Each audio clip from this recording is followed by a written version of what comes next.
యేసుక్రీస్తు వారి శక్తి కలిగిన నామములో కూడి వచ్చిన ప్రతి ఒక్కరికి నా ప్రత్యేకమైన వందనాలు చెల్లిస్తున్నాను. ఈ దినము నూతనంగా వచ్చినటువంటి మీ అందరికీ ప్రభునామములో శుభాహ్వానాన్ని తెలియజేస్తూ ఉన్నాను. దేవుని యొక్క మాట వినడానికి మన హృదయాలను సిద్ధపరచుకుని అంతరంగంలో ఉన్న మన చెవులను వినుటకు సిద్ధపరచడానికి దేవుని సహాయాన్ని తీసుకుందాం. మనము గడిచిన వారం ఒక ప్రాముఖ్యమైన విషయాన్ని మనం నేర్చుకున్నాం. మన జీవితంలో క్రైస్తవ విశ్వాసంలోకి వచ్చి క్రీస్తులు నడిచే మన బ్రతుకు ఉపదేశంగా ఉందా, ఉపమానంగా ఉందా? ఆపేక్షలను గెలుచుకునేటువంటి వ్యక్తి దేవుని దగ్గరకు వచ్చి దేవుని మాట విని, దేవుని మాట చదివి, దేవుని మాటను కొనసాగిస్తూ ఆత్మీయ జీవితాన్ని పరిపూర్ణంగా సరిచేసుకుని బ్రతుకుని ఖచ్చితంగా యేసుప్రభు కోరుకున్న రూపాంతరంలోకి పొందడం క్రైస్తవ్యం. అంతేగాని తెలుసు అన్నట్లు నటించడం క్రైస్తవ్యం కాదు. తెలుసు అన్నట్లు బోధించడం అసలు క్రైస్తుని కోరుకున్న పద్ధతి కాదు. సో యేసుప్రభుని తెలుసుకున్నాము, యేసుప్రభుని కలిగి ఉన్నాము, యేసుప్రభులో మనము ఉన్నాం, నిలిచి ఉన్నాము అంటే ఖచ్చితంగా మన ఫలాలు కనపడతాయి. అయితే ఆ విషయాన్ని చాలా స్పష్టంగా పరీక్షించుకుంటూ ఆ అపేక్షలలో ఏ బలహీనతలతో ఉన్నామో ఆ బలహీనతలు మనం ఎలా జయించాలో ఒక్కొక్క విషయాన్ని మనం ఉపమానాలను పరీక్షించుకుంటూ మన లైఫ్కి అవి అప్లై చేసుకుంటున్నప్పుడు మరి మత్తయి సువార్త 18వ అధ్యాయంలోని ఒక ఉపమానాన్ని మనం దేవుని యొక్క రాజ్యం గురించి మాట్లాడుతూ తప్పిపోయినటువంటి గొర్రెపిల్ల గురించినటువంటి ఒక ఉపదేశాన్ని మనం చూస్తాం. 18వ అధ్యాయము మత్తయి సువార్త 11 నుంచి 14 వచనాలను మనం చూసినప్పుడు ఇక్కడ ఒక మనుషునికి 100 గొర్రెలుండి ఒకటి తప్పిపోయిన ఎడల ఆ మాట చూసినప్పుడు 99 గొర్రెల్ని ఎక్కడ విడిచిపెట్టాడు? కొండ మీద విడిచిపెట్టాడు. మరి ఆ ఒక్కదాని కోసం ఏం చేశాడు? ఆయన వెతుక్కున్నాడు. అయితే ఈ విషయాన్ని మాట్లాడేటప్పుడు 2 మాటలను మనం ప్రస్తావన చేసుకున్నాం. ఏంటి ఈ విషయంలో? నశించిపోయిన దాన్ని వెతికి రక్షించడానికి ఆయన వచ్చాడు అని మనం చెప్పుకునే ముందుగానే ఒక్కటి నశించుట పరలోకమందు, ఈ చిన్నవారిలో ఒక్కడిను నశించుట పరలోకమందు మీ తండ్రి చిత్తము కాదు అని చెప్పాడు. అంటే ఎవరిని పోగొట్టుకోవటానికి బైబిల్ ఒప్పుకోదు, దేవుడు ఒప్పుకోడు. క్రీస్తు ప్రతి పరిస్థితిని పరీక్షిస్తాడు, గెలుచుకుంటానికి ప్రయత్నం చేస్తాడని ఉంది. ఇదే ఉపదేశాన్ని మనం తప్పిపోయినటువంటి గొర్రె పిల్లలో నుంచి వెళ్ళిపోయిందేమో, ఆ గొర్రె ఎందుకు వెళ్ళిపోయింది అని కూడా మనం ప్రశ్నించుకుందామని ఆలోచన చేశాం. నిజానికి గొర్రెపిల్ల తప్పిపోయింది అని ఎంతమంది అంటారో మీరు చెప్పేటప్పుడు లెక్క మీ ఈ 100 గొర్రెలలో నుంచి ఒక గొర్రె తప్పిపోయే అవకాశం చాలా తక్కువ ఉంటుంది. వేరే మంద అక్కడేం లేదు కాబట్టి వేరే మందలోకి వెళ్ళింది అని అంటే తప్పిపోయింది అనొచ్చు. కానీ అది ఎక్కడికో వెళ్ళిపోయింది అని అంటే ఎక్కడికి వెళ్ళింది అని వెతకడానికి కాపరి 99 విడిచిపెట్టి వెళ్ళాడని చెప్తున్నాడు. సరే, నేనేమనుకుంటానంటే తప్పిపోయింది అనే పదం కన్నా వెళ్ళిపోయింది అని అనుకుంటే, ఆ గొర్రె వెళ్ళిపోయింది అని అనుకుంటే ఏంటి దాని సంగతి ఏంటి? దాని గురించి కూడా కొంచెం విషయాలన్నీ ప్రస్తావన చేయడానికి ప్రయత్నం చేద్దాం ఈరోజు. వెళ్ళిపోవడానికి అసలు వెళ్ళిపోవచ్చా, ఎందుకు వెళ్ళాలి, ఈ 2 వివరాలని ఒకసారి పరీక్షిద్దాం. ఒకసారి లూకా సువార్తకు రండి. ఇదే ఉపదేశాన్ని యేసుప్రభువు వారు కొంచెం మార్చి మాట్లాడినటువంటి విషయం 15వ అధ్యాయం లూకా సువార్త, లూక్ 15లో అందుకు ఆయన 3వ వచనం ఈ ఉపమానము చెప్పాను. వారితో ఈ ఉపమానము చెప్పెను, మీలో ఏ మనుషునికైనను 100 గొర్రెలు కలిగి ఉండగా వాటిలో ఒకటి తప్పిపోయిన ఎడల, ఇక్కడ కూడా తప్పిపోయిందని అంటున్నాడు. ఒకటి తప్పిపోయిన ఎడల అతడు 99 అడవిలో విడిచిపెట్టి, అక్కడెక్కడ ఇందాక చదివిన దాంట్లో ఎక్కడ విడిచిపెట్టాడు? కొండ మీద వదిలేశాడు. వీళ్ళని ఎక్కడ విడిచిపెట్టాడు? అడవిలో విడిచిపెట్టి. ఇది ఇంకొంచెం భయంకరమైన ప్రదేశం. కొండ మీద అంటే ఏమో అనుకోవచ్చు, అడవిలో వదిలేశాడు. తప్పిపోయినది దొరుకు వరకు దానిని వెదక వెళ్ళడా, అది దొరికినప్పుడు సంతోషముతో దానిని తన భుజముల మీద వేసుకుని ఇంటికి వచ్చి తన స్నేహితులను పొరుగు వారిని పిలిచి, మీరు నాతో కూడా సంతోషించుడి, తప్పిపోయిన నా గొర్రె దొరికినదని వారితో చెప్పును కదా. అటువలే మారు మనసు అక్కరలేని 99 మంది నీతిమంతుల విషయమై కలుగు సంతోషము కంటే మారు మనసు పొందు ఒక్క పాపి విషయమై పరలోకమందు ఎక్కువ సంతోషము కలుగును. పరలోకంలో చాలా సంతోషం కలిగించేటువంటి ఒక సంఘటన ఏంటంటే, మారు మనసు అక్కర్లేని 99 వల్ల ఆ సంతోషం ఏం పరలోకం ఉండదంట. కానీ ఒక్క తప్పిపోయిన ఆ గొర్రె తిరిగి క్రమంలోకి వస్తే, మార్గంలోకి వస్తే, దొరికితే దానివల్ల వచ్చే సంతోషం చాలా ఎక్కువ ఉంటుంది. నేను ఈ ఉపదేశాన్ని మీతో మాట్లాడడానికి కొంచెం ఆలోచనాత్మకంగాను పరిణితి కలిగి మాట్లాడడానికి ప్రయత్నం చేస్తున్నాను. ఎందుకంటే ఈ ఉపదేశం మీలో ఎంతోమంది ఎన్నోసార్లు చదివి ఉంటారు. మీకు ఒక మంచి స్టోరీ కనపడి ఉంటుంది, మంచి ఉద్దేశం కనపడి ఉంటుంది. కానీ దాన్ని తవ్వుకుని ఎవరో లోపలికి వెళ్ళి అసలు ఇది ఇదా అని ఎప్పుడూ మీరు ఆలోచించుంటారు. ఎందుకో తెలుసా? అంటే నా వరకు నేను చెప్తాను ఎందుకంటే నేను కూడా దాన్ని చాలా సంవత్సరాలు ఇది ఉపమానంగానే చదివాను తప్ప ఇది నా లైఫ్కి ఏంటి అని నేను ఎప్పుడు ఆలోచించలే. చాలాసార్లు దీని విషయంలో శోధించబడినప్పుడు ఏదైనా కొంచెం మర్మం దొరికితే చెప్పుదామనేటట్టు బోధకుడిగా చదివాను. కానీ నా బ్రతుకుకి ఇది ఎలా అప్లికేషను, ఎలాంటి మార్టుకి తెచ్చుకోవాలనేది చాలా తక్కువ తెలిసింది. సరే, ఈ విషయంలో మీరు గమనించినటువంటి రెండింటికి తేడా ఒక తేడా చెప్పాను. ఇందాక ఆ 99 గొర్రెల్ని మత్తయి సువార్తలో ఎక్కడ విడిచిపెట్టానన్నాడు? కొండ మీద. ఇక్కడ ఏం చెప్పాడు? 99 ఎక్కడ? అడవిలో. ఉపమానం చూడండి. కొండ ప్రత్యేకమైన ప్రదేశం, ఎత్తైన ప్రదేశం, దూరంగా ఉండే ప్రదేశం, ప్రజలు నివసించని ఒక దూరమైన ప్రదేశం. అక్కడున్న పచ్చికి ఏదైనా దొరికితే అక్కడ కొండల మీద నీళ్లు దొరుకుతాయా? కానీ అక్కడ వదిలేశాడు. సో ఆ ఒక్కదాన్ని దొరికినప్పుడు సంతోషించాడు అని ఉంది. ఇక్కడ దానికి కంటిన్యూషన్ ఇక్కడ రాశాడు. వీటిని ఎక్కడ వదిలేశాడు? అడవిలో వదిలేశాడు. తీసుకుని వచ్చి ఎక్కడికి వచ్చాడో తెలుసా? ఈ పట్టుకుని ఆ దొరికిన దాన్ని పట్టుకుని ఎక్కడికి వచ్చాడో చూడండి. ఇంటికి. ఎక్కడికి వచ్చాడట? తన ఇంటికి వచ్చి అవి ఎక్కడున్నాయి? అడవిలో. అక్కడ కాపర్ ఉన్నాడా? అసిస్టెంట్ పాస్టర్ ఉన్నాడా? ఇంకెవరన్నా పెట్టాడు అక్కడ? ఎవరిని పెట్టలే, వదిలేశాడు. కానీ దీన్ని పట్టుకుని ఎక్కడికి వచ్చాడు? ఇంటికి వచ్చాడు. అక్కడ దాన్ని గొర్రెపిల్లను తోలుకొచ్చినట్టు ఉంది. ఇక్కడ ఏం చేశాడు తెలుసా? ఎక్కడ వేసుకొచ్చాడో చూడండి దాన్ని. తన భుజముల మీద వేసి. ఏంటి తేడా? ఎక్కడ వేసుకున్నాడు? భుజాల మీద వేసుకున్నాడంట. ఆ తప్పిపోయిన దాన్ని పట్టుకుని ఈ కాపరి గొర్రె స్వరం వినంగానే దాన్ని పట్టుకుని దాన్ని తీసుకుని తనతో తెచ్చుకుని మళ్ళీ ఎవరిని పిలిచాడు? తన స్నేహితులను, పొరుగు వారిని పిలిచి, తనకు కావలసినటువంటి స్నేహితులను, తన చుట్టుపక్కల ఉండే వాళ్ళని పిలుచుకుని ఏం చెప్పాడంటే, మీరు నాతో కూడా సంతోషించండి, తప్పిపోయిన నా గొర్రె దొరికినదని చెప్పి. నేను దీన్ని ఇంకోలా చెప్తాను. మీరు బాధపడిన అంటేనే అది తప్పిపోయింది, అడవిలో సైలెంట్గా ఉంది. ఈయన తీసుకొచ్చి పబ్లిసిటీ చేశాడు. ఏమని? ఇది తప్పిపోయింది అని. ఎంత బాగలేదండి ఇది. అందరికీ, మళ్ళీ ఎవరికి? చుట్టుపక్కల వాళ్ళందరికీ పిలిచి ఈ గొర్రె తప్పిపోయింది అంటే ఆ గొర్రెకి బాగుంటుందా? సంతోషంగా ఉంటుందా? ప్లస్ సంతోషించండి అంటాడు. అంటే ఏదో పార్టీ చేసి ఉంటాడు, చిల్ అని ఉంటాడు.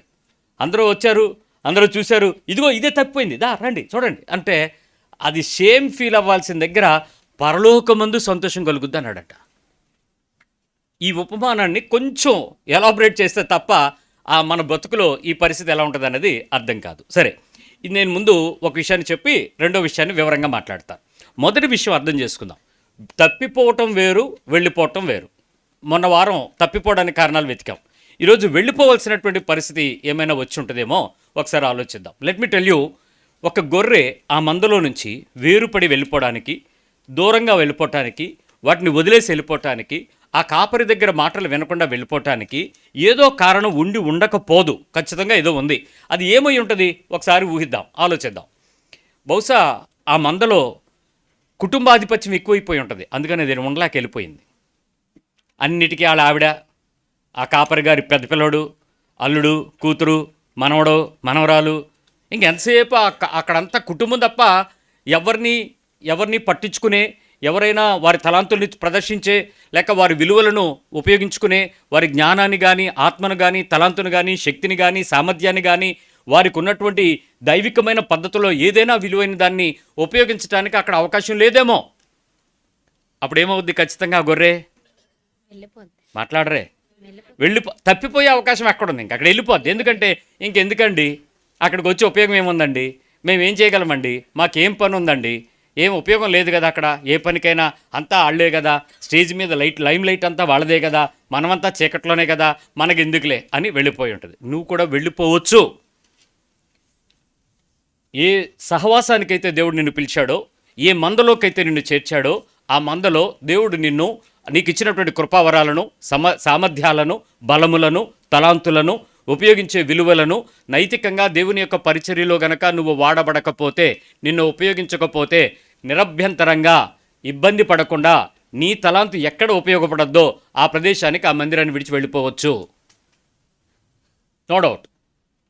ఎందుకు అనంటే నీ తలాంతుని దేవుడు ఆ సంఘంలో పెట్టేటప్పుడే ఆ సంఘం విషయంలో ఒక ఆలోచన ఉంది, ఆ సంఘం విషయంలో ఆయనకు ఒక నిర్ణయం ఉంది, ఆ కాపరి విషయంలో ఒక పిలుపు ఉంది. ఆ కుటుంబాన్ని, ఆ సంఘాన్ని, ఆ పరిచర్యకు నిన్ను అతికించినప్పుడు దైవికమైన ఉద్దేశాన్ని ఈ కాపరి పర్మిట్ చేయటలేదు, ఒప్పుకోవటలేదు, లోపలికి రానివ్వటలేదు, అవకాశం ఇవ్వటలేదు. కాబట్టి కార్యక్రమాలన్నిటి వాళ్ళకి, పనులు పద్ధతులు మనకి అనంటే అది దైవికమైన నిర్ణయం కాదు. ఆ ప్రదేశంలో నుంచి ఆ గొర్రె తప్పకుండా వెళ్ళిపోవచ్చు. మొదటి కారణం. రెండో కారణం చెప్తాను. విపరీతమైనటువంటి ధనాపేక్ష సంఘంలో అధికమైపోయి బోధంతా డబ్బులే, వాక్యము కొద్దిసేపు, తలాంతులు లేక ఆ ప్రదర్శించేటువంటి కార్యక్రమాలు, పథకాలు పక్షపాత ధోరణితో విపరీతమైనటువంటి ధనాపేక్ష పథకాలు. ఇదిగో టీవీ కార్యక్రమం, ఇదిగో పుస్తక కార్యక్రమం, ఇదిగో పలానా మీటింగ్ కార్యక్రమం, పలానా ముసలోళ్ళ కార్యక్రమం, అన్నదాన కార్యక్రమం, పలానా ఈ కార్యక్రమం, ఆ కార్యక్రమం, యవనస్తుల భాగస్వామి పథకం, ముసలోళ్ళ పథకం, పెళ్లికానోళ్ళ పథకం, ఈ రియల్ ఎస్టేట్ పథకం, ఏవో ఒక పథకాలు పెట్టి విపరీతంగా ధనానికి సంబంధించినటువంటి ఆపేక్షను అధికంగా బోధించేటువంటి ఏ ప్రదేశంలోనైనా నువ్వు ఉండవలసి వస్తే, నువ్వు గనక చేరిన తర్వాత, నేను మళ్ళీ చెప్పనా, ఈ 100 మందిని చేర్చేటప్పుడు ఆ కాపరి పిలుపు అందరికీ సామాన్యమైందే. ప్రారంభంలో బాగానే ఉంటుంది. నెమ్మదిగా పెరిగే కొద్దీ అవసరతలు పెరుగుతాయి, నెమ్మదిగా పెరిగే కొద్దీ ఎస్టాబ్లిష్మెంట్స్ పెరుగుతాయి.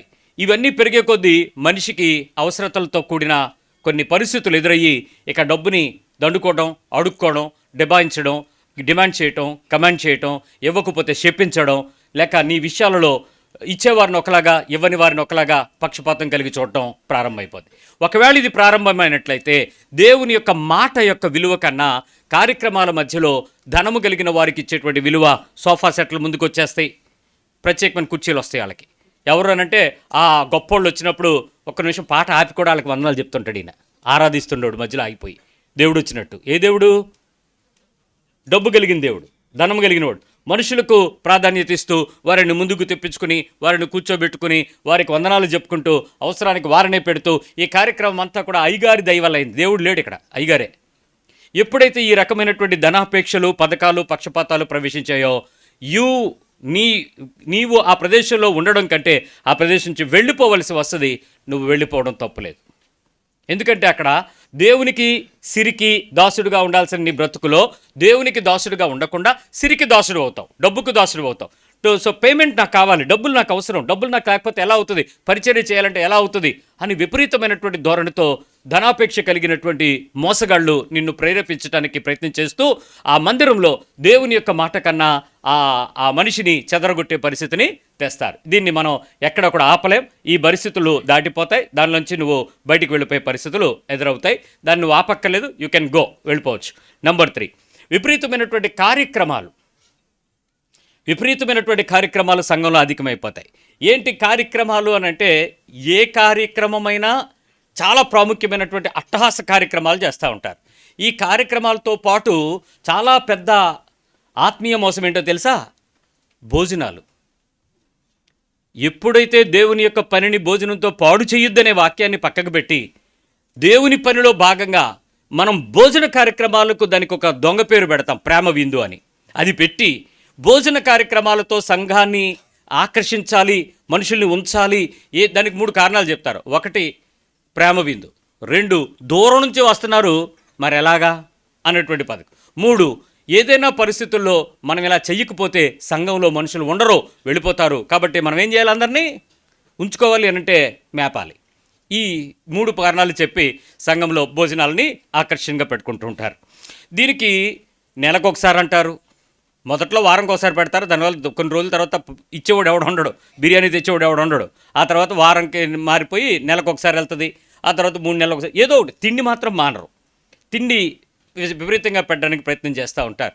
సో ఇలాంటి పనులలో విపరీతమైనటువంటి కార్యక్రమాలు, వాటి కొరకైనటువంటి ఆపేక్షతో కూడిన భోజనాలు, ఇటువంటివి పెట్టి దేవునికి విలువైనటువంటి పనిని మనం చేయలేకపోతే, సంఘముతో చేయవలసినటువంటి పనులను చెయ్యక ఈ కార్యక్రమాలకు విలువగా డబ్బుతో, భోజనాలతో, ఆకర్షణీయమైన పథకాలతో, ఈ వేదికలతో, అలంకరణలతో విపరీతమైనటువంటి ఖర్చుని పెట్టి ఇలాంటి పనులు చేస్తూ అవి అందంగాను మహిమకరంగా కనపడుతున్నాయి అని చెప్పే పద్ధతిలో చేస్తే ఆ గొర్రె ఆ ప్రదేశం నుంచి ఖచ్చితంగా వెళ్ళిపోవాల్సిన టైం వస్తుంది, వెళ్ళిపోవచ్చు.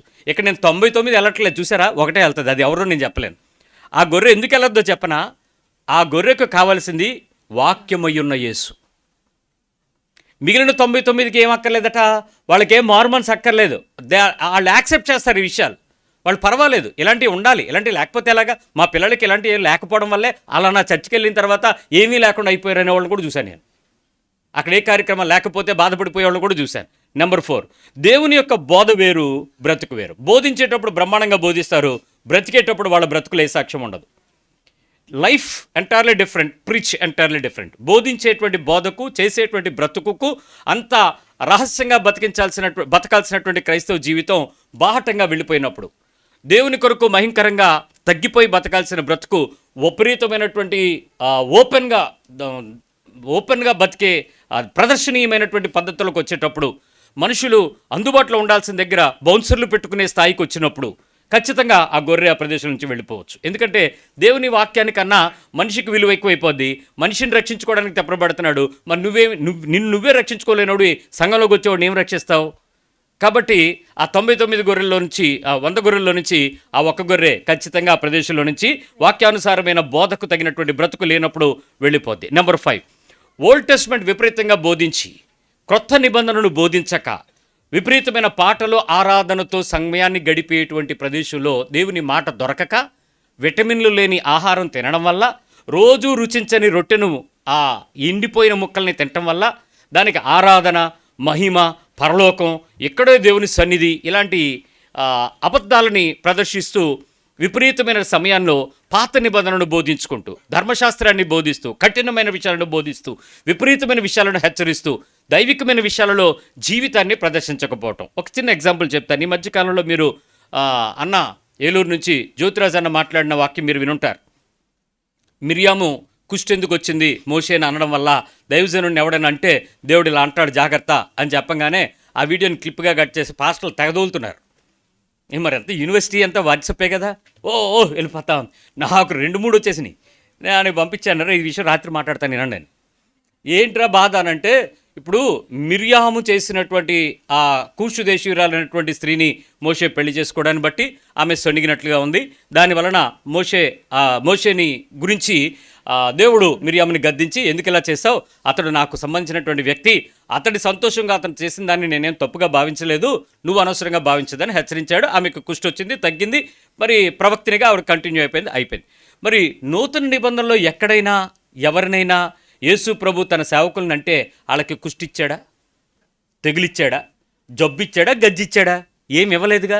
మరి దీని ఎందుకు చెప్పడాయినా?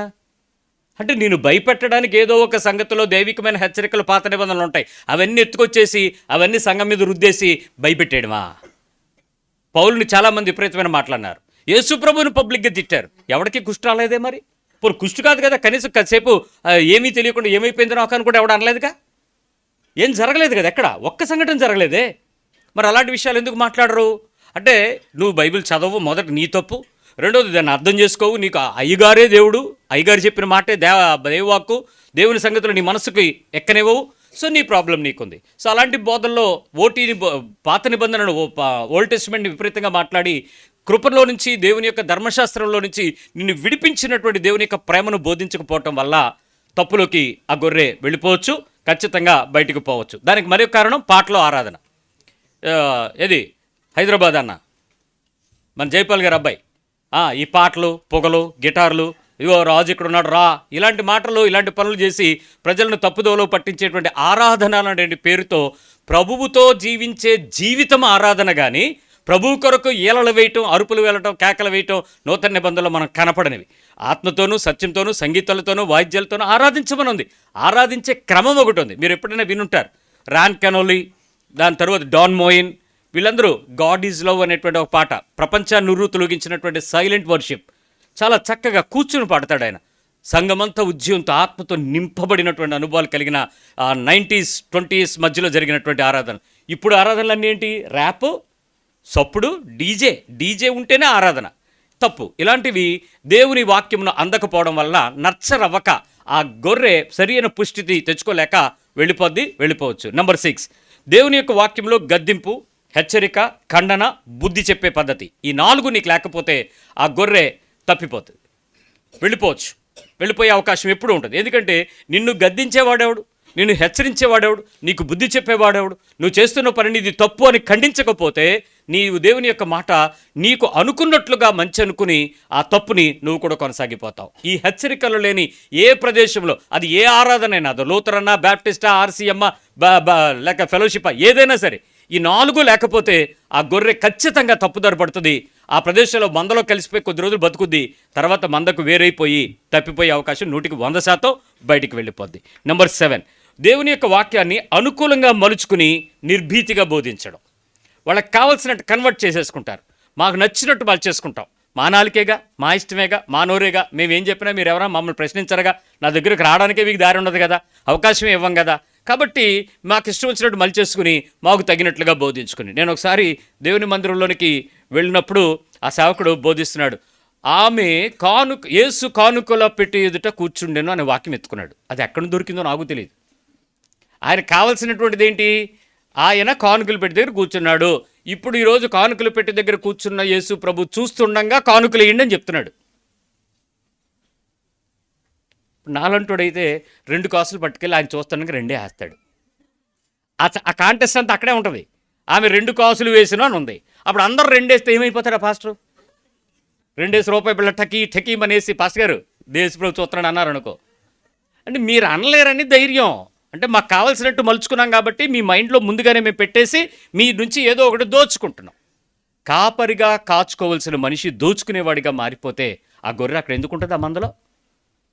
ఓకే, ఇప్పుడు నేను చెప్పినటువంటి ఈ 7 రీజన్స్ కాక చాలా రీజన్స్ ఉన్నాయి. నిర్భీతిగా బోధించడం, ఏది పడితే చెప్పడం, సంఘానికి క్షేమం కలిగించక, అభివృద్ధి కలిగించక, విశ్వాసాన్ని కలిగించక, నిరీక్షణ కలిగించక, తప్పు విషయంలో పశ్చాత్తాపాన్ని కలిగించక, పాపం విషయంలో భయం కలిగించక, నరకం విషయంలో హెచ్చరిక కలిగించక, ఈ పరిస్థితుల్లో నువ్వు బ్రతికితే నీ కాలము ముగిసిపోద్ది అని చెప్పేవాడు లేక ఎన్నో సంఘాలు ఈరోజు తప్పిపోయిన గొర్రెలే 100 మందిని వేసుకుని బతుకుతున్నాయి. నిజం తెలుసా? ఇది ఎక్కడో 99 చోట లేవు, తప్పిపోయినవన్నింటినీ పోగేసుకుని బతుకుతున్నాయి. ఇది తప్పు. ఈ విషయంలో ఇలాంటి పరిస్థితుల్లో ఇప్పుడు ఆయన ఏమన్నాడో తెలుసా? మారు మనసు అక్కర్లేని ఆ 99 కంటే ఈ ఒక్కటి విషయంలో చాలా ఆలోచన అని చెప్పాడు. ఈ మాటను మీకు కన్వర్ట్ చేస్తాను, జాగ్రత్తగా వినండి. ఈ చర్చిలో ఉండేటువంటి 99 మందికి ప్రాబ్లం లేదు. వెళ్ళిపోయింది ఎవరు? ఒక్కటి. యేసుప్రభు 99 గురించి బాధపడట్లా. అంటే ఏంటంటే ఈ 99 మంది నేను చెప్పినటువంటి తప్పుల్ని వాళ్ళు యాక్సెప్ట్ చేస్తారు, వాళ్ళు ఒప్పుకుంటారు, వాళ్ళు ఆనందిస్తారు. వాళ్ళకి ఏంటంటే మరి ఇక్కడ నా ప్లేస్లో ఎవరో మా కొడుకునో, మా మేనలుండో, మా బావనో ఎవరో పెట్టామనుకోండి, అప్పుడు ఈ అయ్యగారు కూడా, చిన్న అయ్యగారు కూడా, పెద్ద అయ్యగారు కూడా మంచి అయ్యగారే, 99 భజన బ్యాచే. వీళ్ళకి మారు మనసు అక్కర్లేదు. వీళ్ళకి అక్కడ సంఘంలో ఏం జరుగుతుంది, వాక్యం ఏం చెప్తుంది, దేవుని వాక్య ప్రకారం నేను ఎలా పొడవబడాలి, నేను ఎలా నొచ్చుకోవాలి, ఎట్లా నా హృదయాన్ని సిద్ధపరచుకో, వీళ్ళకి ఇవన్నీ అనవసరం. ఆరాధన అంటే అందరూ ఆరాధన. వీళ్ళకి ఏం మారు మనసు అక్కర్లే. ప్రభువు వీళ్ళ గురించి చింతించాడట. అందుకే ఎక్కడ వదిలేశాడు? కొండ మీద, అడవిలోను. మనం ఎక్కడున్నట్టు? మనం చెప్పుకుంటాం మన మంచి వెలుగైన సంఘం, మాది కొండ మీద సంఘం, మేడ మీద సంఘం, పెద్ద టవర్ ఉంది, పెద్ద బెల్ల ఉంది, పడి చద్దు కానీ ఒకరోజు అటు కిందే బడి చద్దు కానీ. ఏంట్రా అంటే ఇదిగో మాది పెద్ద ఏసీ, మా దగ్గర పెద్ద మ్యూజిక్ సిస్టమ్, పెద్ద గిటారు, పెద్ద టీవీలు, పెద్ద జిమ్మీలు, పెద్ద కార్యక్రమాలు, ప్రోగ్రాంలు. తప్పిపోయి 100 మందితో నువ్వు ఆరాధిస్తే ఉపయోగం ఏంటి? నువ్వు దేవుని మందలో చేర్చబడ్డావా లేదా? దేవుని వాక్యంతో చేర్చబడ్డావా లేదా? ఆయన భుజముల మీదకి ఎక్కి ఆయన మాట ఆ గొర్రె చెవికి దగ్గరగా ఉండే ఆ భుజం మీదకి ఎక్కావా లేదా? దానికి వెతుక్కుంటాడు ఆయన. తెచ్చుకున్నాడు దాని దగ్గరికి వెళ్ళి, దాన్ని పట్టుకొచ్చుకున్నాడు. దాన్ని పట్టుకొచ్చి ఎక్కడ పెట్టుకున్నాడో తెలుసా? తన ఇంటికి తీసుకెళ్ళాడు, తన మిత్రుల దగ్గరికి తీసుకెళ్ళాడు, తన చుట్టుపక్క వారి, తనతో ఉండే పొరుగువారిని ప్రేమించి వాళ్ళ దగ్గర తీసుకొచ్చుకున్నాడు. చెప్పుకుంటున్నాడు, అయ్యా ఈ గొర్రె ఆ 99 లాంటిది కాదు. ఈ గొర్రెకు దేవుని మాట అంటే ఇష్టం. నా స్వరాన్ని గుర్తుపట్టింది. ఆ 99 మంది నాతో పాటు ఉన్నారు, కానీ అక్కడ ఉన్న పద్ధతులకు అలవాటు పడ్డారు, అక్కడున్న క్రమానికి అలవాటు పడ్డారు, అక్కడున్న బలహీనతలకు అలవాటు పడ్డారు, అక్కడున్న శోధనలకు అలవాటు పడిపోయారు. వాళ్ళు ఏం చెప్పినా ఎవడు మా పాస్టర్ని అంటావా అని ఫేస్బుక్లో తిరగబడిపోతారు. చూడండి ఈ బ్యాచ్, అదనమాట ఈ బ్యాచ్. ఈ 99 మంది అంతే. వీళ్ళకి మారు మనసు గురించినటువంటి బోధ కానీ, నీ పాపం విషయంలో లక్ష్యం కానీ, అరే ఇది నువ్వు చెయ్యకూడదురా అంటే ఎందుకు చేయకూడదు, అందరూ చేయట్లేదా, ఇరు ఇచ్చిపోతారు. వీళ్ళకి కార్యక్రమాలు అవసరం. వీళ్ళకి ఆర్భాటాలు అవసరం, వీళ్ళకి విందులు వినోదాలు అవసరం. ఏ రకమైనటువంటి పరిస్థితుల్లో లోకానుసారమైనటువంటి పరిస్థితులే వాళ్ళకి ఇష్టం, కానీ వాళ్ళకి రాజకీయాలు ఇష్టం, వాళ్ళకి ధర్నాలు ఇష్టం, వాళ్ళకి పదవులు ఇష్టం, వాళ్ళకి పోరాటాలు ఇష్టం, వాళ్ళకి సంఘాల్లో ఏ రకమైనటువంటి పరిస్థితుల్లోనైనా అక్రమమైన సానుభూతులు ఇష్టం. ఇంకా వాటితో బతుకుతారంతే. మొన్న ఒక ఆయన వచ్చి చెప్తున్నాడు, పాస్టర్ గారు మరి మా ఇంట్లో వారు చనిపోయారండి, మరి ఇప్పటికి 2వ సంవత్సరం అయిపోయింది, మీరు వచ్చి మీటింగ్ పెట్టాలంట. 2 సంవత్సరాలు అయిపోయింది, ఇంకెందుకు పెట్టాలన్నాను. ఆయన ఏం కార్యం చేశాడు, ఎంత ఘనకార్యాలు చేశాడు, ఏ గొప్ప పనులు చేశాడు? ఆయన చనిపోయిన ఆయన జ్ఞాపకం చేసుకుంటాం, కానీ మీకు అవసరం ఇప్పుడు అందరినీ తీసుకెళ్ళి ఏం చేయాలి అని అంటే, ఏం లేదండి, ఏదో ఒక మీటింగ్ లాగా పెట్టేస్తే ఎవడి కోసం పెట్టాలి, ఎందుకోసం పెట్టాలి, ఆ సమయం దేనికి ఉపయోగించుకోవచ్చు, ఆ ఖర్చు దేనికి ఉపయోగించవచ్చు, దేనికైనా అంటే, అదేంటి సార్ మీరేమో మీటింగ్ పెట్టమంటే బాధపడతారు, మిగిలిన వాళ్ళందరూ మీటింగ్ పెట్టకపోతే ఊరుకోరు అన్నాడు. వాళ్ళ కార్యక్రమాలు అవసరం, వాళ్ళకి ఆర్భాటాలు అవసరం, వాళ్ళకి విందులు వినోదాలు అవసరం, వాళ్ళ కానుకలు, ఆ మనుషుల గుర్తింపులు, ఆ పేపర్లో ఫోటోలు, ఆ టీవీలో కార్యక్రమాలు, దానికి ఏదో ఒకటి చెప్పుకోవడం వాళ్ళకి అవసరం. కానీ క్రీస్తు కొరకు బ్రతకాల్సినటువంటి వ్యక్తి నాకు దేవునితో ఉండేటువంటి సంబంధాన్ని వెతుక్కోవటానికి ఆ 99 మందిని వదిలి వెతుక్కుంటే, దాన్ని వెతుక్కుని వెళ్ళి దాన్ని ఎత్తి భుజాల మీద తెచ్చుకుని దాన్ని తీసుకొచ్చి ఆయన పక్కన చేర్చుకుని మంచి పరిస్థితుల్లో యేసుప్రభు దగ్గర కూర్చోబెట్టుకోవటానికి పడిన ప్రయాస ఎంత గొప్పదో చూడు. ఈరోజు ఆ ఒక్క గొర్రె నిజానికి తప్పిపోయింది అనే దానికన్నా వెళ్ళిపోయింది అని చెప్పచ్చు. ఈ 99లో ఎమడలేక, వీళ్ళతో పాటు ఉండలేక, వీళ్ళ కోసం రాజీ పడలేక వెళ్ళిపోయింది ఆ గొర్రె. దానికోసం యేసుప్రభు వెళ్ళాడు. ఇప్పుడు చెప్తాను వినండి. వెళ్ళిపోయినటువంటి ఆ గొర్రె గురించి ఆయనకున్న ప్లాన్ చాలా గొప్పదర్రా. ఏం చేశాడు తెలుసా? ఈ 99 గురించి ఆయన చింతించలేదు, కానీ ఆ వెళ్ళిపోయిన దాని గురించి చాలా బాధపడుతూ వెళ్ళి దాని గురించి శ్రద్ధ వహించి ఆయన ఒకటి ఆలోచించాడు, ఈ 99తో దీన్ని కలిపితే ఇది పాడైపోద్ది అనుకున్నాడు. నా మాట అభ్యంతరం అయితే మీరు చెప్పండి. మరి ఎందుకు ఆడితో కలపలేదు? దో పద, వాళ్ళు ఉన్నారు పద అని ఎందుకు అనలేదు? ఆయనకి తెలుసు, ఏ వాక్యమునైతే ఆ గొర్రె కోరుకుందో, ఏ మాటనైతే హెచ్చరికను కోరుకుందో, ఏ బలముతోనైతే తన బ్రతుకుని మార్చుకోవడానికి కోరుకుందో, ఆ ప్రదేశంలో ఆయనతో ఉంచుకోవడానికి ఇష్టపడ్డాడు, ఇంకెవరితోనో చేర్చుకోవడం కంటే. అంటే ఇలాంటి పరిస్థితుల్లో నువ్వు వెళ్ళిపోవలసిన అవసరం వస్తే వెళ్ళిపో, కానీ వెళ్ళిపోవలసిన అవసరతకు నిందలు మోపెళ్ళొద్దు, కారణం చూపిల్లు. ఆ కారణం ఏమై ఉండాలో తెలుసా? యేసుప్రభువే నీకు కారణమై ఉండాలి. ఆ మాట నా బ్రతుకుకు లేకపోవడం వల్ల నేను వెళ్తున్నానని చెప్పగలగాలి. ఈ మాట వల్ల నా బ్రతుకు మారుతుంది, కానీ ఇక్కడ ఆ మాటే లేదు, ఆ యేసే లేడు, ఆ వాక్యమే లేదు, ఆ జీవాహారమే లేదు, ఆ బలమే లేదు. నువ్వు అక్కడికి వచ్చేటప్పటికి రాజకీయాలు, సిద్ధాంతాలు, ప్రభు బల వారం వల్ల ఇస్తారా? ప్రతి వారం ఇవ్వకపోతే రంజిత్ ఓఫిర్ బ్యాచ్, ప్రతి వారం ఇవ్వకపోతే మీరు నరకానికి వెళ్ళిపోతారు. ఈయనే పరలోకం దారి, రంజిత్ ఓఫిర్ గారు రాసిన పుస్తకమే. ఎందుకు ఈ బలహీనతలు?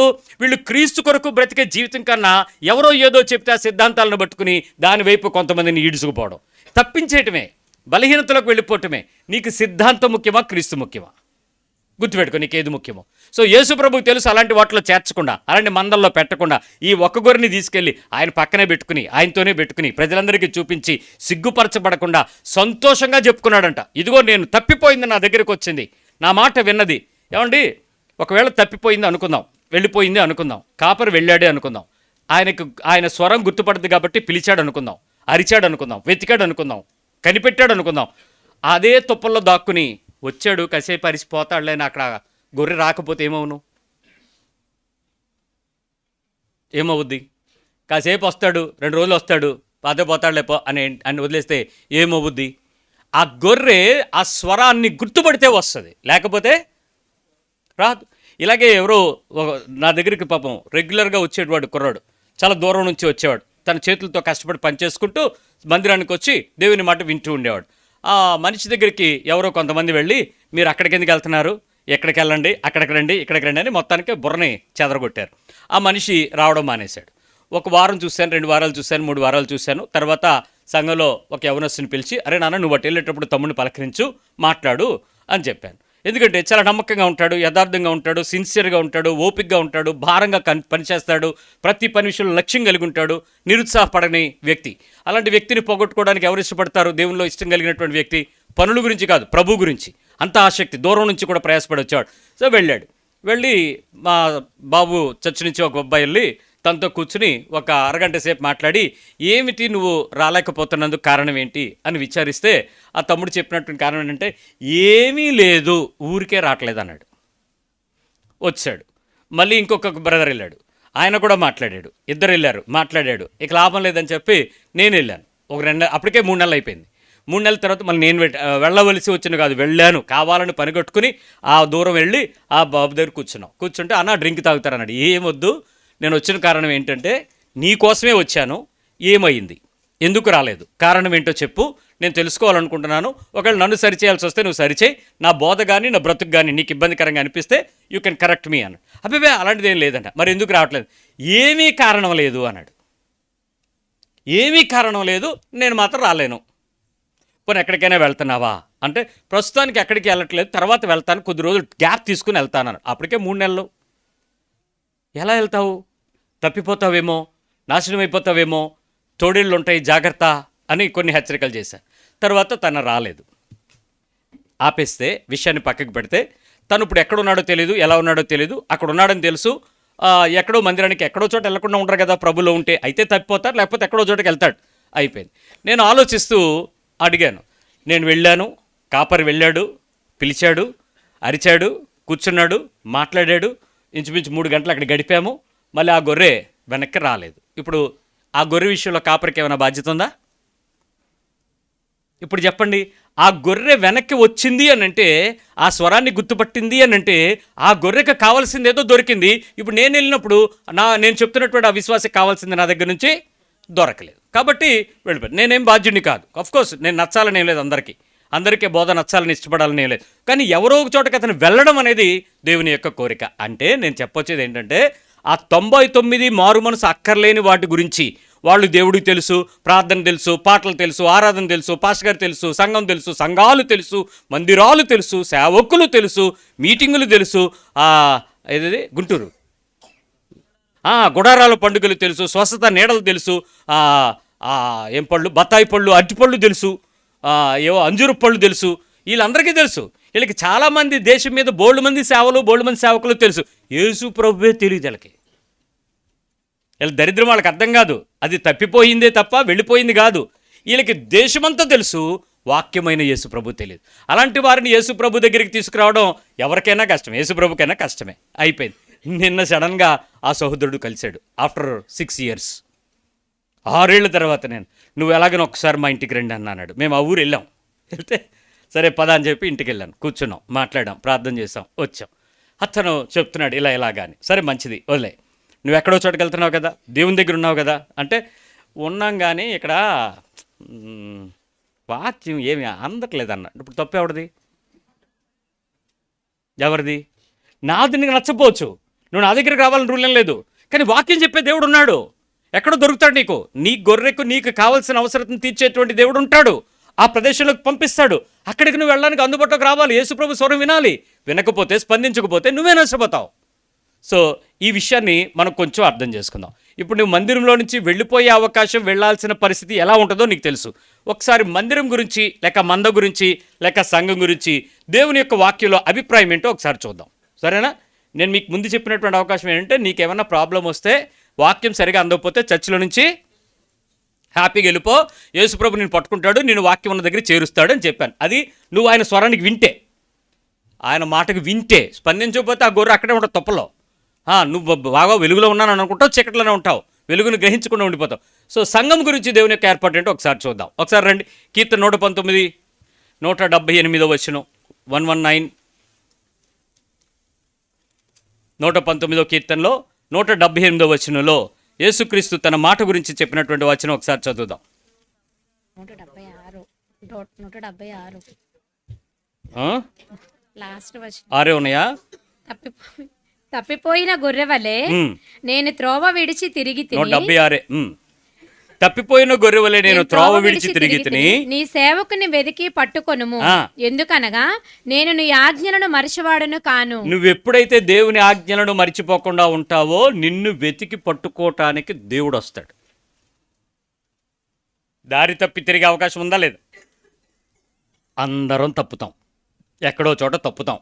ఇక్కడ సంఘములో నుంచి నువ్వు బయటకు వెళ్ళి త్రోవ తప్పిన గొర్రె వలె ఈ ఉపమానం యేసుప్రభు చెప్పాడంటే ఆ ఉపమానానికి కావాల్సినటువంటి ఓల్డ్ టెస్టిమెంట్ కాంటెస్ట్ ఏదో ఉంటుంది, లేకుండా ఆయన మాట్లాడు. ఆయన చెప్పిన ప్రతిదానికి ఓల్డ్ టెస్టిమెంట్ ఒక రిఫరెన్స్ చూపించగలను. ఆ విషయాన్ని, ఆ సందర్భాన్ని ఆయన ఉటంకిస్తూ ప్రజలను సిద్ధపరుస్తూ క్రమపరుస్తూ మాట్లాడుతూ ఉంటాడు. సరే, ఇక్కడ త్రోవ తప్పిపోయినటువంటి గొర్రెపిల్ల వలె త్రోవ విడిచి తిరిగి తిని నీ సేవకుని వెతికి పట్టుకొనుము, ఎందుకనగా నేను నీ ఆజ్ఞలను దేవుని యొక్క ఆజ్ఞలను మరిచిపోకుండా, దేవుని మాటలకు మనం ఎంతో మెలకుగా ఉన్నట్లయితే నిన్ను దేవుడు తప్పించడు, నిన్ను వెతికి పట్టుకుంటాడు, నిన్ను రక్షిస్తాడు, నిన్ను పట్టుకోవడానికి ఇష్టపడతాడు ఆయన మాటలకు నీవిచ్చేటువంటి ప్రాధాన్యతను బట్టి. యోహాను సువార్త 6వ అధ్యాయము 37వ వచనంకి రండి. జాన్ 6:37. తండ్రి నాకు అనుగ్రహించు వారందరూ, తండ్రి దేవుని నుంచి అనుగ్రహించిన వారందరూ నా యొద్దకు వచ్చుదురు, నా యొద్దకు వచ్చువానిని నేనెంత మాత్రము బయటకి త్రోసివేయను. ఆయన ఏం చెప్పినాడు? దేవుడు ఏ ఉద్దేశంతో అయితే మనుషుల్ని పంపుతాడో ఆయన దగ్గరకు వచ్చేవారిని ఆయన ఎప్పుడు కూడా బయటికి, ఆయన దగ్గరకు వచ్చేవాడిని ఆయన ఎప్పుడు కూడా తోసివేయడు. మరి 99లో నుంచి తప్పిపోయింది అని అంటే దాని తప్పు, వెళ్ళిపోయింది అని అంటే దాని ఇష్టం. కానీ దేవుడైతే దాన్ని ఏం చేయడట? తోసేయడంట. గమనించండి, ఆ 99లో పాటు నువ్వు ఉండిపోవడం కూడా దేవుని ఉద్దేశం కాదు. ఎందుకంటే వాడికి ఇంకా మారుమనసు పొందాలన్న అవసరం కానీ, ఆశ కానీ, కోరిక కానీ, నేను మార్చుకోవాలి, నా బ్రతుకును మార్చుకోవాలి, నా క్రియలను మార్చుకోవాలి, నేను దిద్దుబాటు చేసుకోవాలి, ఈ ఆశ లేని ఆ 99 వాటి గురించి పరలోకం ఎందుకు బాధపడద్ది? ప్రభు ఎందుకు బాధపడతాడు? ఆశ కలిగిన ప్రాణాన్ని కానీ తృప్తిపరుస్తాడు కదా. దున్నపోతైనా అది నీడలోకి వెళ్ళాలని అనుకుంటేనే అది కదురుద్ది, లేకపోతే ఎండే సమ్మగా ఉంటుంది దానికి. ఇది అంతే. ఈ 100 మందిలో 99లో పడి అలా రెడీ అయిపోవడం కంటే ఒక రోషంగా బతకడానికి ఒక ఆలోచన కలిగి ఉంటే దేవుడు ఆ విషయాన్ని ఎంత మాత్రమో తోసివేయనన్నాడు. యెషయా గ్రంథం 40వ అధ్యాయము 11వ వచనంలో, ఐజయా 40:11. పిల్లలందరూ బైబిల్ తీయండి. యవనస్తులందరూ బైబిల్ తీసి ఆ వాక్యం అలా ఉందో లేదో చూడండి. యెషయా గ్రంథం 40వ అధ్యాయము 11వ వచనం. గొర్రెల కాపరి వలె ఆయన తన మందను మేపును, గొర్రెల కాపరి వలె మందను మేపును, తన బాహువుతో గొర్రె పిల్లలను కూర్చి రొమ్మును ఆనించుకొని మోయును. ఆయనకున్న ఆశ ఏంటో తెలుసా? రొమ్ముల మీద ఆనించుకొని మోసుకుంటాడంట, తన గుండెల మీదకు తెచ్చుకుంటాడంట. గొర్రెల కాపరి వలె మేస్తాడంట. గొర్రెల కాపరిని మేపేటప్పుడు మీరు ఎప్పుడైనా గమనిస్తే చాలా రకాల గొర్రెలు ఉంటాయి. పిల్లలు, ముసలివి, యవ్వనవి, బలమైనవి, శక్తి కలిగినవి, కొమ్ములు తిరిగినవి, పాలిచ్చేవి, రకరకాలు ఉంటాయి కదా. వీటికి మేత తినేటప్పుడు వాటిని తోలేటప్పుడు చూసుకుంటాడు. ఏ వాటిని ముందు తోలి ఎక్కువ పచ్చిక ఉండేవి తినాలో, ఏ వాటిని పక్కకు తోలాలో ఆయన డిసైడ్ చేసి సపరేట్ చేస్తూ ఆ ప్రదేశంలో ఆ పచ్చిక చక్కగా వాటికి ఆరోగ్యాన్ని ఇచ్చేది తినేదిగా ఆ నీళ్ల దగ్గరికి తీసుకెళ్లేటప్పుడు శాంతికరమైన జలముల దగ్గర నడిపించడానికి ఆయన ఇష్టపడతాడు. He's have a good planning.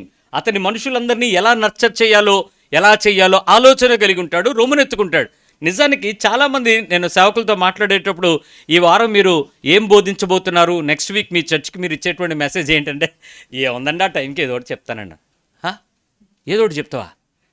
ఏం చెప్పాలి, నీకు ప్లానింగ్ లేదా అని అంటే ఏదో ఒకటండి, బైబిల్ నుంచి మనకు బోల్డ్ వాక్యాలు ఉన్నాయి కదండి, అలా ఎలా చెప్తావు అంటే మీరు ఎలా చెప్తారు అన్నాడు. 1 year ప్లాన్ వేసుకుంటాను. ఈ సంవత్సరం నా సంఘానికి నేనేం బోధించాలో, నా గొర్రెలకి ఏ మేత పెట్టాలో, ఏ స్థితిలో వాళ్ళని బలపరచాలో, ఏ స్థితికి వారిని నిలబెట్టాలో, ఏ స్థాయికి వారిని హెచ్చింపచేయాలో, ఏ పరిస్థితుల్లో వారి విశ్వాసంలో కర్త అయిన యేసు వైపు చూడగలరో, ఏ పరిస్థితులకు వాళ్ళు సేవకుడైన నన్ను పక్కకు పెట్టి ప్రభు వైపు కనులెత్తగలరో, దానికి తగినట్టుగా వాక్యంలో స్టెప్ బై స్టెప్ వాళ్ళు తీసుకెళ్తాను. I have a blue print. నాకు ఈ ప్లాన్ ఉంది, ఈ పద్ధతి ప్రకారం నా గొర్రెలు నేను మేపుతాను. అదేంటి సార్, సంవత్సరానికి మీరు రెడీ అయిపోతారా? మరి దేవుని వాక్యం చెప్తుంది 1 సంవత్సరం కాదు. నేను నెక్స్ట్ ఇయర్ ఏంటి 2026లో నేనేం బోధించాలి, 7లో ఏం బోధించాలి, 8లో ఏం బోధిస్తే నా సంఘం ఎక్కడి వరకు రాగలదు, ఏ స్థాయికి మనుషులు నిలబడగలరు, ఏ పరిస్థితికి బిడ్డలు తాను ఎదుర్కోవడం నిలబడగలరు, ఇవన్నీ నేను ఆలోచిస్తున్నానండి. దాని కొరకు నేను అంత లేదండి. నువ్వు ఒకే రోజు 3 చర్చిలు నడిపించేస్తారు, ఏం చెప్తారండి సార్? 3 చర్చిలు అన్నీ ఒకలాగా ఉండవు కదా సార్, కాబట్టి ఇక్కడేదో అలాగా, అక్కడేదో అలాగా, ఇక్కడేదో ఎలాగా. ఏం చెప్పాలనుకుంటున్నావు? ఏదో ఒకటి చెప్పాలి. ఏదో ఆ గంట గడిపేసి ఆ సంచి నింపేసుకుని ఆ బ్యాగులను ఏరేసుకుని ఇక వెళ్ళిపోవటం. ఇదేంటి సంఘం? ఇదేమని నడిపించడం? కాపరి ఆహారాన్ని ఎలా ఇవ్వాలో చాలా చక్కగా బైబిల్ చెప్తుంది. ఆ రకంగా పోషించడానికి ఇష్టపడాలట. ఇర్మియా గ్రంథం 31వ అధ్యాయము 10వ వచనం. ఇర్మియా 31:10, 31:10. జనులారా యెహోవా మాట వినుడి, జనులారా, ప్రజలారా, యెహోవా మాట వినండి. దూరమైన ద్వీపములలోని వారికి దాన్ని ప్రకటింపుడి, ఇజ్రాయేలును చెదరగొట్టిన వాడు వాణ్ణి సమకూర్చి ఉమ్. గొర్రెల కాపరి తన మందను కాపాడునట్లు కాపాడునని తెలియచేయుడి. గొర్రెల కాపరి తన మందను కాపాడునట్లు యేసుక్రీస్తు గురించి నూతన నిబంధనలో గొర్రెల కాపరిగా పరిచయం చేయడానికి కారణం యేసుక్రీస్తు వారి గురించినటువంటి ప్రవచన గ్రంథంలో చెప్పబడిన మాట. లోక పాపమును మోసుకొని పోవు దేవుని గొర్రెపిల్ల, దేవుని కాపరి, దేవుని కాపరి, దేవుని కాపరి వలె వారికి ఆహారం పెడతాడు. ఆహారం ఏంటి? శారీరక ఆహారమే మాత్రమే కాదు, ఆయన ఇచ్చిన ఆత్మీయ ఆహారము ఆ సంఘములో, ఆ ప్రజలలో అనేకులను యేసుక్రీస్తు దగ్గరికి తీసుకొచ్చింది. Because of the word of God, వాక్యమే. ఆ వాక్యంతో వారిని ఆయన ఏం చేశాడు? వాళ్ళని పోషించాడు. ఇది మందను చేర్చేటప్పుడు ఆయనకున్నటువంటి పరిస్థితి. ఇప్పుడు ఆలోచించండి, లూకాసు వార్త 15లో మనం చెప్తున్నటువంటి ఉపమానంలో ఈ 7వ వచనం ఒకసారి మనం చూసేద్దాం. ఈ మాట మీకు నాకు చెప్పిన మాటే ఒకసారి మీరు చదివేటప్పుడు మీరు చూసుకుంటే మీకు సంతోషం కలుగుద్ది. అటువలే మారు మనసు అక్కరలేని 99 మంది చెప్పాను కదా, ఆ 99 వాళ్ళకి ఏం అక్కర్లేదు అసలు. మారు మనసు అనేది వాళ్ళకి అవసరం లేదు. వాళ్ళకి ఇప్పటికీ మీరు ఎప్పుడైనా ఎవరికైనా అలాంటి వాళ్ళ దగ్గరికి వెళ్ళి ఏమండి దేవుని మాట ఇలా ఉంటుందండి అని మీరు చెప్తే, మా చర్చిలో కూడా వాక్యం ఉంటుందండి, మా చర్చిలో కూడా క్రిస్మస్కి డ్యాన్సులు ఉంటాయండి, మా చర్చిలో కూడా వీధిలో చాలా మంచి ప్రోగ్రామ్స్ పెడతారు మా పాస్టర్ గారు పెద్ద పెద్దోళ్ళని తీసుకొస్తారు. నేను ఇప్పటికీ అదే అనుకుంటా, పెద్ద పెద్దోళ్ళని తీసుకొస్తారంటే మరి మీ పాస్టర్ ఎందుకో అర్థం కాదు వీళ్ళకి. ఇప్పుడు నా గొర్రెలు నా స్వరం వింటాయి అన్నాడు. ఇప్పుడు ఆ కాపరి ఎలా ఉంటుందో ఆ ఉపమానం మీకు మాట చెప్తానండి. ఎప్పుడూ కూడా గొర్రెల కాపరి ఒంటరిగా వెళ్ళడు. నెంబర్ 1, ఒంటరిగా వెళ్ళేటువంటి ఒక పెద్ద గొర్రెల కాపరి అతను మిగిలిన గొర్రెల కాపరులను తీసుకుని వారి మందలను కలుపుకుని అన్నిటినీ తీసుకుని మంద మేపడానికి వెళ్తాడు. ఒకటి గొర్రెలే కాదు, చాలామంది గొర్రెలు దానిలో కలుస్తాయి. 4-5 మందలు కలిసి వెళ్తారు. ఆ కాపరులందరూ చుట్టూ కాసుకుంటారు. మందలన్నీ అక్కడ శ్రేష్టంగా హ్యాపీగా ఉంటాయి, రాత్రులు కాపలా కాస్తాయి. ఈ ఒక్కడైతే ఏమైనా జరుగుతుంది, అందుకని ఉంటారు 4-5. కానీ ఏ కాపరి గొర్రెలు అతని స్వరాన్ని వింటాయి. ఇది కదా క్రమం. సో వీళ్ళు చెప్పేటువంటి విషయం మీరు ఎన్నైనా చెప్పండి, ఎంతమందికైనా చెప్పండి, వాళ్ళు దేవుని మాట తప్ప మా పాస్టర్ గారు మాకు ఇంకెన్నరో దేవుని మాటకు వాళ్ళకి వినపడదు. సో ఓకే, వాళ్ళని పక్కకు పెడదాం. ఇప్పుడు ఆయన ఏం చేశాడు 7వ వచనంలో?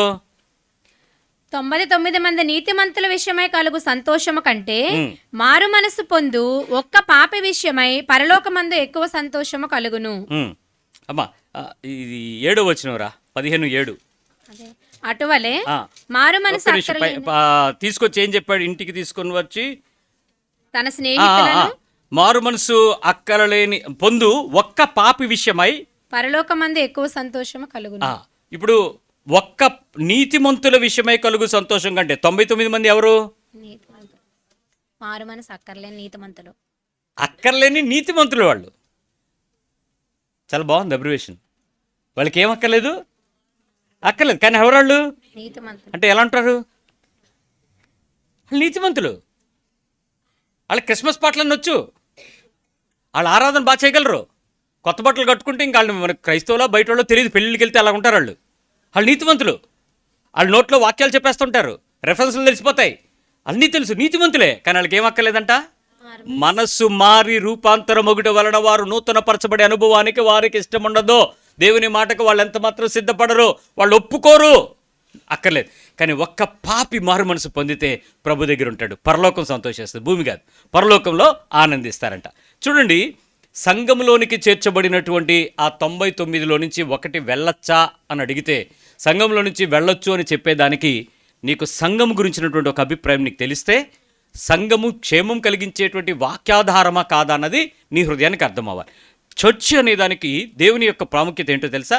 మత్తయి సువార్త 16వ అధ్యాయం 18వ వచనం, Matthew 16:18. తీయండి ఒకసారి, బైబిల్ తీయండి.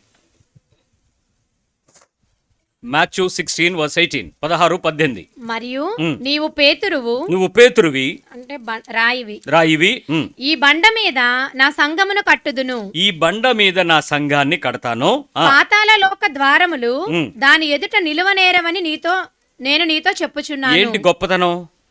సంఘం ఇచ్చేటువంటి గొప్పతనం ఏంటి? ఆయన ఏం చెప్తున్నాడు ఇక్కడ 18వ వచనంలో? పాతాళలో బండ మీద నా సంఘాన్ని కడతాను, ఈ బండ మీద పాతాళలోక ద్వారములు దాని ఎదుట నిలువనేరవని అని చెప్పుచున్నాను. ఇప్పుడు సంఘము అనేటువంటి ఒక మందను చేరిస్తే, ఒక గుంపును కడితే, ఒక గుంపుకి ఒక కాపరిని పెడితే, ఆ ప్రదేశంలో కొంతమందిని చేరిస్తే ఆ సంఘము ఎదుట ఏమి నిలబడదట? అంటే చర్చికి దేవుని యొక్క ప్రాముఖ్యత ఉందా లేదా? దేవుని యొక్క ప్రామినెన్స్ ఉందా లేదా? ఒక మందిరంలోనికి నిన్ను చేర్చేటప్పుడు ఆ మందిరానికి ఒక విలువ ఉందని యేసుప్రభు చెప్తున్నాడు. మరి నీకు నిజంగా మందిరం యొక్క విలువ తెలుసా? పాతాళలోక ద్వారాలు దాని మీ దగ్గర నిలబడలేనటువంటి పేరు కలిగినటువంటి సంఘం అంటే ఎలా ఉంటుంది ఆలోచించండి.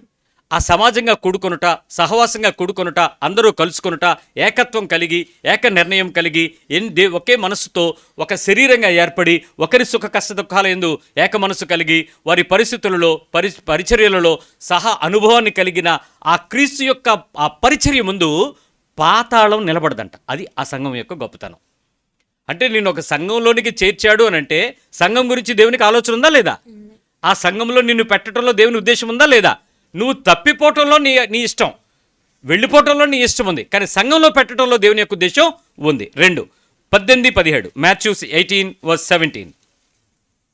అతడు వారి మాటయు వినని ఎడల ఆ సంగతి సంఘమునకు తెలియచెప్పు. ఎవడైనా తప్పు చేశాడు అనుకోండి, ఆ తప్పు చేసిన దగ్గర నువ్వు ఒంటరిగా వెళ్ళండి, ఆ తర్వాత ఇద్దరు వెళ్ళండి, ఆ తర్వాత చర్చ వాళ్ళందరికీ చెప్పండి. అప్పుడేం జరిగింది? ఎవరికి చెప్పమన్నాడు వాళ్ళని? సంఘమునకు తెలియచేయము. అతడు సంఘపు మాటయు వినని ఎడల, అంటే చర్చికి ప్రామినెన్స్ ఉందా లేదా? సంఘము ఒక మాట మాట్లాడితే, ఒక మనిషి తప్పిపోతే, ఒక మనిషి చెడిపోతే, ఒక మనిషి పాపంలోనికి వెళ్ళిపోతే, ఒక మనిషి లోకంలోకి వెళ్ళిపోతే, ఆ మనిషి గురించినటువంటి కాపుదల చేసే కాపరి నెక్స్ట్ అధికారం ఎవరికి ఇస్తున్నాడు? చర్చికి ఇస్తున్నాడు. అంటే సంఘానికి ఒక అవకాశం ఉంది, ఒక అవసరం ఉంది, ఒక ప్రాముఖ్యత ఉంది, ఒక విలువ ఉంది, ఒక నాణ్యత ఉంది, ఒక ప్రమాణం ఉంది. చర్చ్ అనేది తమాషాగా ఆలోచించద్దు. ఏదో ఇక్కడ దూరిపోదాం, అక్కడ చర్చే, ఇక్కడ చర్చే, పొద్దున్న ఎక్కడ, రాత్రి అక్కడ, మా ఆయన అక్కడ, మేము ఇక్కడ, మా పిల్లడు ఇంకో దగ్గర కాదు. ఒక క్రమానికి అలవాటు పడమని చెప్తున్నాడు. ఒక క్రమంలో సంఘమునకు ఒక విలువ ఉంది. ఆ విలువ ఎంత కాపుదల ఉంది? సంఘము గనక గద్దిస్తే, సంఘము గనక మాట్లాడితే, సంఘమంతా గనక హెచ్చరిస్తే, సంఘం అంటే ఇద్దరు ముగ్గురా, ఎంతమంది దేవుని యొక్క ప్రేమలో కట్టబడతారో వాళ్ళందరూ కలిసి, అప్పుడు ఆ సంఘం ఏం నిర్ణయంతో చేస్తుందో తెలుసా? అక్కడ అతడు సంఘపు మాట వినని ఎడల అతనిని నీకు అన్యునిగాను సుంకరిగాను ఎంచుకొనుము. అంటే ఒక మనిషి క్రైస్తవుడు కాదు అనే డిసిషన్ కానీ, అతడు కేవలం డబ్బు కోసం మాత్రమే ఆలోచించేటువంటి సుంకరి అని కానీ డిసైడ్ చేసే పార్ట్ ఎవరిది? పాస్టర్ది కాదు. ఎవరిది? చర్చ్ది. అంటే ఒక సంఘానికి ఎంత విలువిస్తున్నాడు దేవుడు? ఒక సంఘం పట్ల నువ్వు ఎంత క్రమంగా ఉండాలి, ఎంత ఆలోచనాత్మకంగా ఉండాలి, సంఘ నిర్ణయానికి ఎంత ప్రేమగా ఉండాలి, ఎంత ఆలోచనాత్మకంగా దానికి నువ్వు సభ్యత్వాన్ని కలిగి ఉండాలి, ఇది నువ్వు జ్ఞాపకం చేసుకో. 3వ విషయం చెప్తున్నాను. అపోస్తుల కార్యాలు 11వ అధ్యాయంకి రండి. సంఘం ఏర్పడిపోయింది. అపోస్తుల సంఘాలు అపోస్తుల కార్యాలు 11వ అధ్యాయంలో 11:26 11:26 వారు కలిసి ఒక సంవత్సరం అంతయు సంఘములో ఉండి, ఇంటి దగ్గర ఉండి, సంఘములో ఉండి, ఇంటి దగ్గర కాదా, సంఘంలో ఉన్నారా? మిలిటరీ అనుకున్నాను నేను. కాదు, వారు కలిసి ఒక సంవత్సర కాలం అంతయు సంఘములో ఉండి బహుజనములకు వాక్యమును బోధించిరి. మొట్టమొదటి అంత్యకుల శిష్యులు క్రైస్తవులు అనబడి. సంఘం లేకపోతే క్రైస్తవులు వస్తారా? చర్చ్ లేకపోతే క్రైస్తవులు వస్తారా? మొన్న ఈ వీధిలో ఇప్పుడు కొత్తగా వచ్చాం కదా ఈ ప్రదేశంలోకి, ఒక చివర కాఫీ షాప్ ఏదో ఉంది, ఆ పక్కన ఒక ఆయన నాతో అడుగుతున్నాడు, సార్ చర్చి మార్చారట కదా అన్నాడు. అవునండి మార్చామన్నాడు. మందేనా అన్నాడు. మందేనండి అన్నాడు. అంటే ఓనేనా అన్నాడు. చర్చి యేసుప్రభుదండి.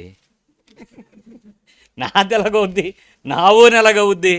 కాదండి ఇది దేవుందేనండి, యేసుప్రభుదేనండి అంటే అలా కదా మనం కొనేసామన్నాడు. చర్చిని ఎలా కొనేస్తాం? అసలు నీకు ఆలోచించే మాటలో మార్పు ఉందండి. అంటే ఆయన ఉద్దేశం నాకు అర్థమైంది. ఏంటి ఆయన ఉద్దేశం? బిల్డింగ్ కొనారా అని అడగచ్చు కదా. చర్చి కొనిసారా? మనమేనా కొనిసుకున్నామంటే ఏం కొనిలేదండి, అద్దెకే తీసుకున్నామండి అన్నాడు. చర్చి అద్దెకి ఎలా తీసుకుంటావు? బిల్డింగ్ అద్దెకి తీసుకుంటావు. ఈ మధ్య కొంతమంది చర్చిలు అమ్ముతున్నారు. జనంతో పాటు 600 మంది సభ్యులు ప్లస్ ఒక బిల్డింగు, మీకు పాస్టర్ కూడా ఉన్నాడంట, చర్చి కలిపి అమ్మేస్తున్నాడు ఆయన. మా ఊరి దగ్గరే, నా దగ్గరికే వచ్చింది బేరం. రే మేము నశించిపోతున్న వాటి మధ్యలోకి వెళ్ళి కడతాం, కానీ ఎవడో పునాదేసింది దాని మీద మేము కట్టలేమన్నాడనా? అలాంటివి మేము కొనుక్కునే పని లేదు, అలాంటి అవసరం లేదు. మేము బయటికి ఇంత కలకల్లాడుతూ పచ్చగా కనపడుతున్నామంటే మా దగ్గర డబ్బులు ఉంటాయనా లేకపోతే కొనుక్కుంటావనా? అసలు అలాంటి పని చేయకూడదు, అది నీకు ఇచ్చిన బాధ్యత నువ్వు చెయ్యనంటే, లేదంటే మంచి బేరం వస్తే అమ్మేద్దాం అనుకుంటున్నాను అన్నాడు. అమ్మేసుకోమన్నా. ఆ సంఘం అలాంటిదే. సరే, ఇక్కడ సంవత్సర కాలం వాళ్ళు ఎక్కడున్నారట? సంఘంలో ఉన్నారు. 1 year వాళ్ళు చర్చిలో ఉండి బహుజనములకు వాక్యానుసారము జీవించి బోధిస్తుంటే అప్పుడు ఆ ప్రజలందరూ ఏమన్నారు?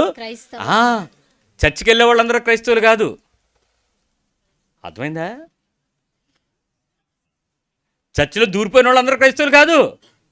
మీ వీధిలో మీ సాక్ష్యం క్రైస్తవ్యం, మీ ఇంటి బయట నీ సాక్షి క్రైస్తవ్యం. వాళ్ళు సంవత్సరం తర్వాత వాళ్ళు చేసే పనేంటి, వాళ్ళు సాక్ష్యం ఏంటి, వాళ్ళు కయ్యాలు పెడుతున్నారు అనుకోండి, అప్పుడు మంచి క్రైస్తవులు వాళ్ళు. ఎంతసేపు ఆవిడ ఇలాంటిది, ఈడు ఇలాంటోడు, ఆవిడ ఏం చేస్తుంది, ఆవిడ ఇలాంటి మాటలు మాట్లాడుతూ చుట్టుపక్కల 10 మందిని పోగేసి చప్పట్లు కొట్టించింది అనుకో, అది మంచి సంఘమే. అదేం సంఘమో మరి చూసుకోండి. నీ సాక్ష్యం సరిగా లేని నీ ఇంటి చుట్టుపక్కల ఎప్పుడైతే సాక్ష్యం చెడిపోయిందో నీ క్రైస్తవ్యం అయిపోయింది.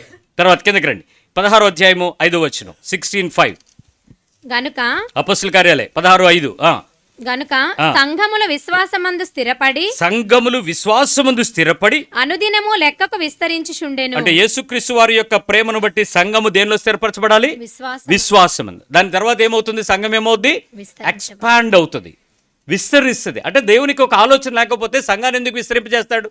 ఆయన స్వరక్తం ఇచ్చి కొన్నటువంటి సంఘం అంటాడు. 20వ అధ్యాయం 5వ వచనం, 28వ వచనం, Acts 20:28.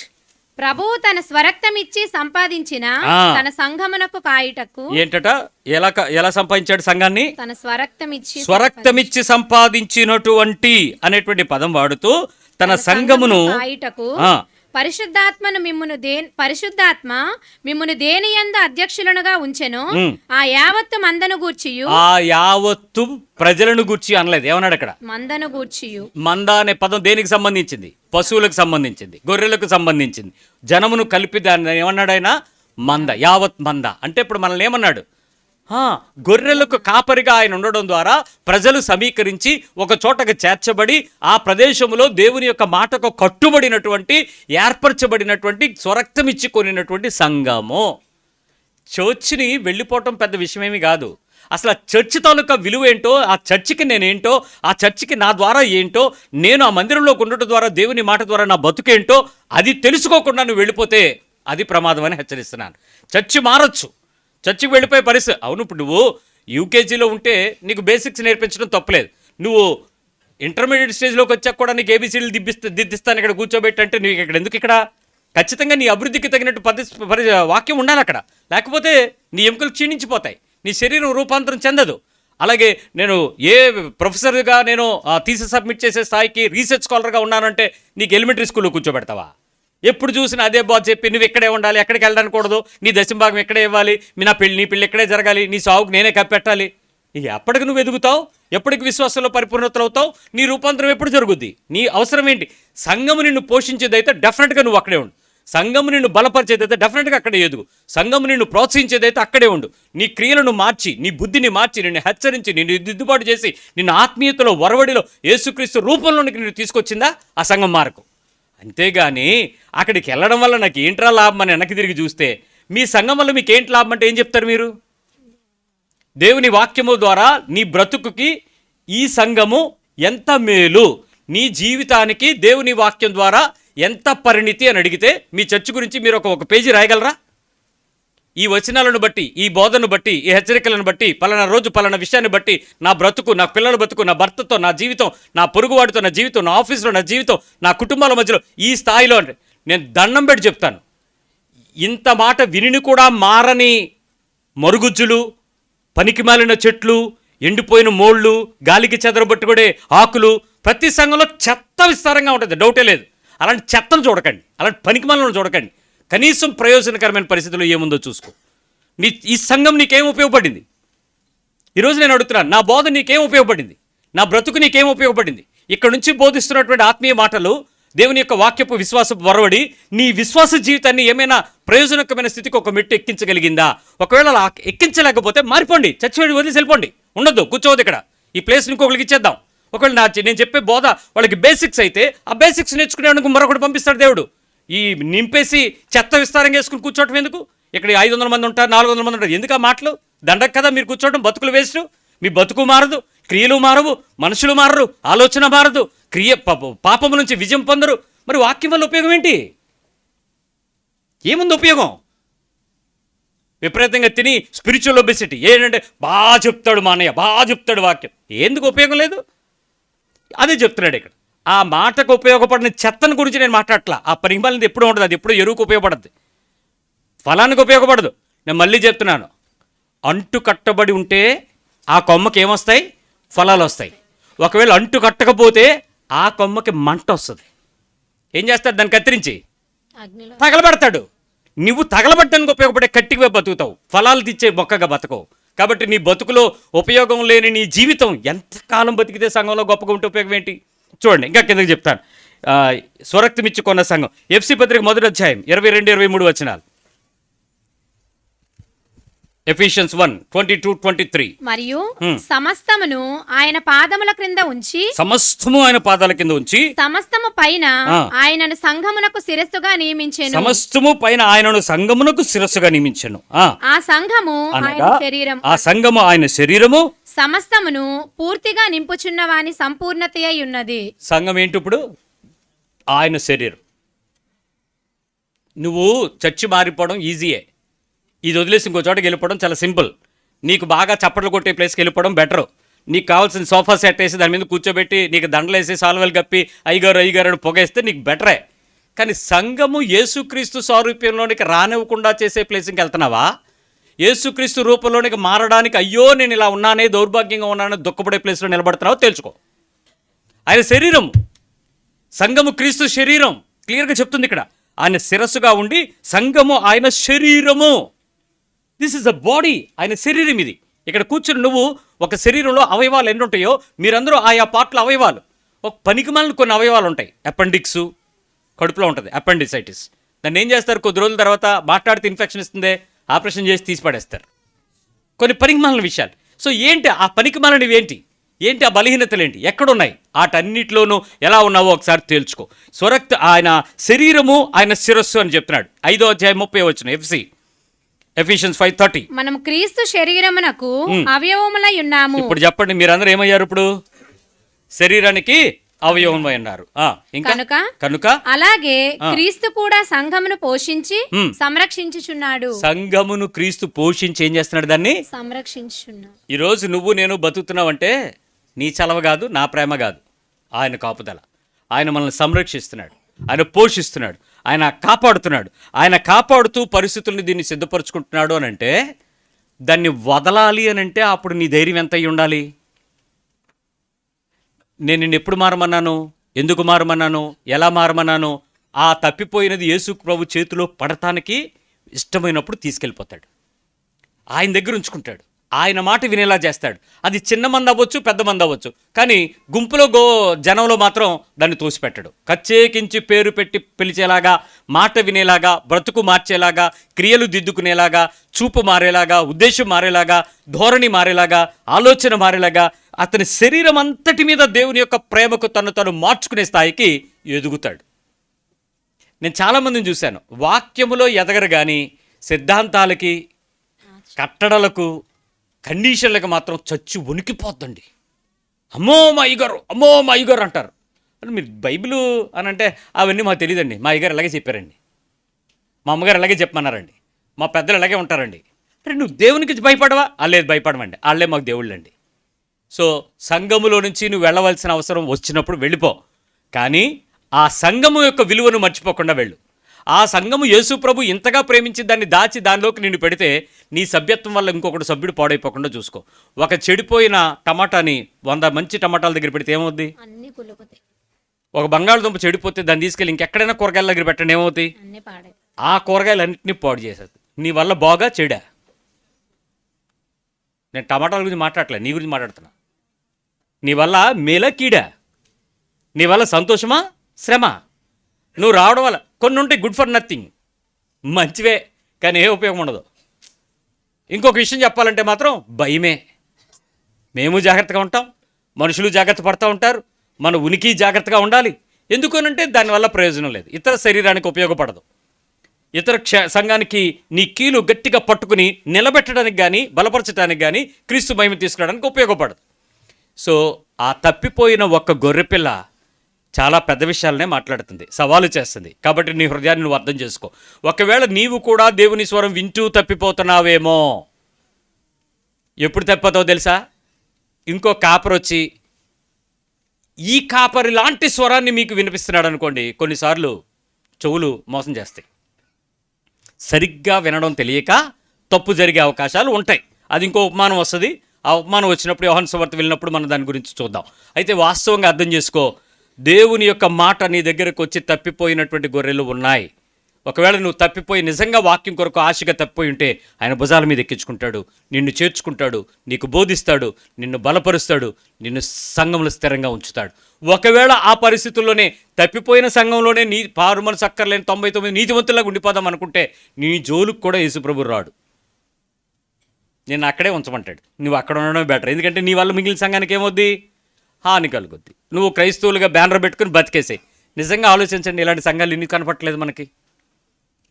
వాళ్ళకి మారుమనసు అక్కర్లేదు, వాక్యం అక్కర్లేదు, పరిశుద్ధత అక్కర్లేదు, ప్రేమ అక్కర్లేదు, దేవుని క్రియలు అక్కర్లేదు, దేవుని కొరకు బతికే నీతి అక్కర్లేదు. ఎలాగైనా బతికే మందిరంలో మాత్రం సభ్యులుగుండు, ఆ వెళ్ళి గీత గీసే చాలు, అదే స్వైపింగ్ చేసుకుని వచ్చే చాలు, నీ సభ్యత్వం చాలు. కానీ క్రీస్తుతో నీ నడక, ఆయనలో పోలిక నీకు రాకుండా నువ్వు సంవత్సరాల సంఘంలో కూర్చుంటే నువ్వు సంఘంలో ఉండి కూడా తప్పిపోతున్న గొర్రెవే.